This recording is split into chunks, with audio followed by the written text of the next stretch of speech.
The doomed decision, Blockbuster's $50 million mistake. Imagine a world where the only way to watch a movie at home involved leaving the house, walking down brightly lit aisles, and hoping, strongly hoping, that the one new release you wanted hadn't already been snapped up. This was the empire of Blockbuster Video. A massive, global giant. At its peak in the early 2000s, Blockbuster boasted over 9,000 stores worldwide, employed 84,000 people, and was making billions. The name wasn't just a brand, it was a cultural phenomenon. Friday nights meant a trip to Blockbuster, popcorn in hand, ready to pay that infamous late fee. But away from these yellow and blue behemoths, two small-time entrepreneurs, Mark Randolph and Reed Hastings, were running a tiny, fledgling DVD by-mail service. Their company was barely staying afloat, struggling to convince people that postage stamps were better than driving to the store. In the year 2000, these two founders walked into the Dallas headquarters of Blockbuster. They presented an idea, a partnership. They proposed that Blockbuster buy their company and run their small online service. The price? A mere $50 million. The CEO of Blockbuster, John Antioco, didn't just reject the offer. He almost ridiculed them. The name of that tiny, rejected company? Netflix. This isn't just the story of a missed opportunity. This is a masterclass in catastrophic corporate arrogance. Today, Netflix is worth over $200 billion. Blockbuster? It's a tombstone in the graveyard of American retail. How did a billion-dollar empire completely fail to see the future? And what lessons can every business and entrepreneur learn from the company that literally invented the late fee, and then died because it wouldn't pay the price of innovation? While Blockbuster was enjoying its dominance, on the other side of the country in the late 90s, an idea was born out of sheer annoyance. Netflix founder, Reed Hastings, is famous for the legend that he once paid a $40 late fee for the overdue movie, Apollo 13, at Blockbuster. The fine was so large that it made him think, what if we eliminated fines altogether? Together with Mark Randolph, they created Netflix, a DVD rental service by mail. Their model was the direct opposite of Blockbuster. Instead of charging money for each rental and punishing for overdue returns, they introduced a monthly subscription. For a fixed fee, you could take as many discs as you wanted and keep them for as long as you wished. Initially, it was a slow, niche service. By the end of the 90s, Netflix was still a small fish. But Hastings saw the future not in discs, but in the subscription.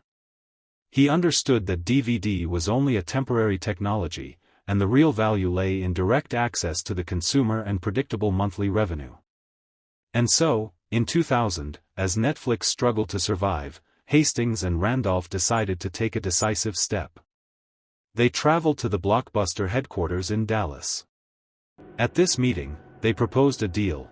Blockbuster buys Netflix for $50 million and integrates their online model into its business. The plan was ingenious. Blockbuster, as a retail giant, could use Netflix to manage its online presence and mail service, while Netflix would receive the much-needed funds and a mass audience. The response was stunning. According to Randolph's accounts, Blockbuster CEO John Antioco and his team could barely contain their laughter. Their hubris was incredible. They saw Netflix not as the future, but merely as a meager addition to their multi-billion-dollar business. Antioco firmly refused. This wasn't just a refusal. This was the moment Blockbuster was handed the map to the future but chose to discard it, relying on the strength of its past. After the humiliating rejection in Dallas, Reed Hastings and the Netflix team returned to work. Their financial situation remained difficult, but Blockbuster's refusal became a critical moment for them. They were no longer seeking rescue, they were focused on winning. While Blockbuster slowly continued to expand its physical stores, Netflix invested in its subscription model. Netflix's key advantage wasn't just mailing discs without fines, but data. They collected information about what people watched, how often, and how long they kept the discs, building an understanding of consumer behavior that Blockbuster could never obtain. The shift to online streaming. The true turning point came when Hastings realized that discs were a temporary stage.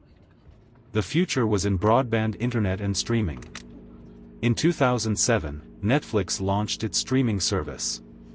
This was a bold and risky move that essentially made their own DVD service obsolete. Blockbuster, stuck in its brick-and-mortar thinking, woke up too late. Their CEO, John Antioco, realized the gravity of the threat only when Netflix started growing too quickly. The attempt to catch up. In 2004, Blockbuster finally tried to respond by launching its own mail service, Blockbuster Total Access.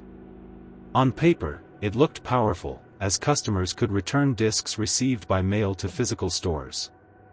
This was an advantage Netflix did not have. But there were two key problems. First, Blockbuster could not abandon its old, profitable, but ultimately destructive habit, late fees. And second, its corporate structure was too slow. The retail and mail divisions constantly conflicted over resources and budgets, and the company could not implement the new strategy effectively. By the time Blockbuster started acting, Netflix already had years of subscription experience and a loyal audience. Netflix began to rapidly capture the market, while Blockbuster, burdened by debt, rent for thousands of stores, and a failure to understand the digital future, was losing money at a disastrous rate. Blockbuster's attempt to catch up with Netflix through Total Access failed. By the late 2000s, it became clear that their business model was dying. Netflix's streaming service, though starting with a small catalog, was cheap, convenient, and most importantly, required no additional action from the customer other than pushing a button. At the same time, Blockbuster was still trying to manage an outdated network of thousands of stores and fight enormous debt obligations. The fall of an empire. In 2010, just 10 years after they contemptuously rejected the Netflix offer, Blockbuster filed for bankruptcy. The company that was once synonymous with watching movies at home was liquidated. Most stores were closed. The remaining assets were bought by Dish Network, which later also admitted defeat. By 2014, almost all Blockbuster stores had closed. Eventually, only one single Blockbuster store remained in the world, transforming into a nostalgic tourist attraction, a bitter irony for a company that once owned the entire industry. Business lessons.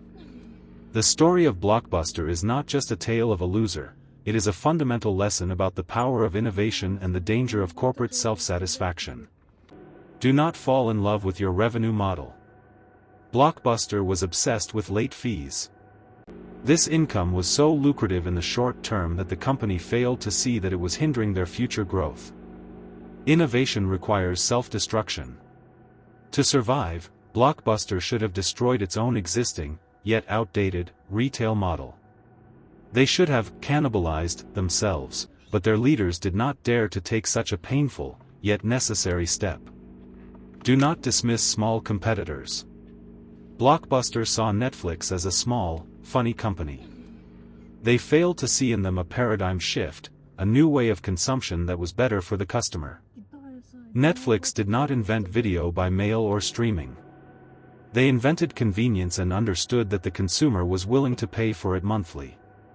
Blockbuster, possessing the resources, the brand, and the opportunity, rejected the future because it seemed too insignificant and unprofitable at that particular moment.